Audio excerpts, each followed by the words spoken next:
یەکەم کاروانی حاجیانی سلێمانی بەڕێگەی وشکانی گەڕانەوە و لەلایەن کەسوکاریانەوە پێشوازیان لێکرا. حاجیان دەڵێن سەفەرێکی ڕۆحانی گەوریان بەڕێکرد، بەڵام گەرمای ئەمساڵ و قەرەباڵخی زۆر گرفت بوو بۆیان.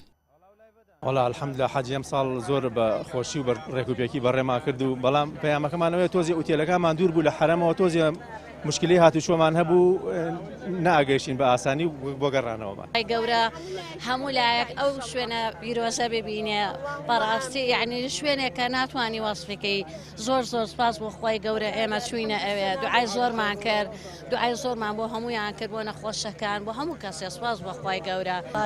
هیلاک بووین بەس لەخوا بە زیاد بێ باش بین کردمانی تر هیلاکمان بینی بەس کردمان لەخوا بەزیاد بێ زۆر باش بوو. لەی گەرما ئەم ساڵ زۆر بەرز بوو لەگەڵ گەرماکەیە چۆن؟ زۆر لەگەڵ گەرماکەیان نیوەی دڵی ئەبوورەوە لەسەر خۆچوو ئەوە نەگەرما بوو گەرماکەی زۆر گەرم بوو. ئەوانەی کە بەتەمەن بوون ناڕەحەت بوو چۆن هاوکاریەکیان نەکرد؟ وەڵی هاوکاری ئەکرا بەس فریان ناکەوتی تو هوای لەوەی خۆی ئین بکات هاوکاری ئەکرا بەس هەچ کەس بخۆی هەوڵی خۆی ئەدا دەرچێ.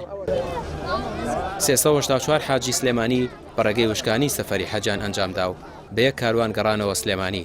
بڕیاریشە سبەی یەکەم کاروان بەڕێگەی فڕۆکەخانەی نێودەوڵەتی سلێمانی بگەڕێنەوە هەرێمی کوردستان.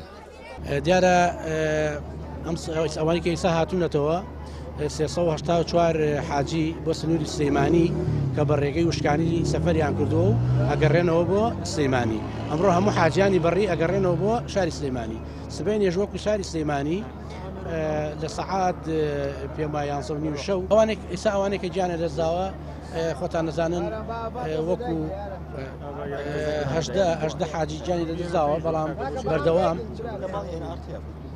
بەردەوام خەریکین ئێمە وەزارەتی ئەوقاف بەردەوامە لە سعودیە بەگەڕان بە دوای ئەو حاجانەی کە ون بوون. نازانێت هەنێکیان خەریک ناتوانێت ئامارێ بڵێ بەڵام بەردەوام وەزارەتی ئەوقاف نوێنەری خۆی لەوەیە بەردەوام لە گەڕانان بۆ دۆزینەوە حاجانەی کە بێسەر و شوێن.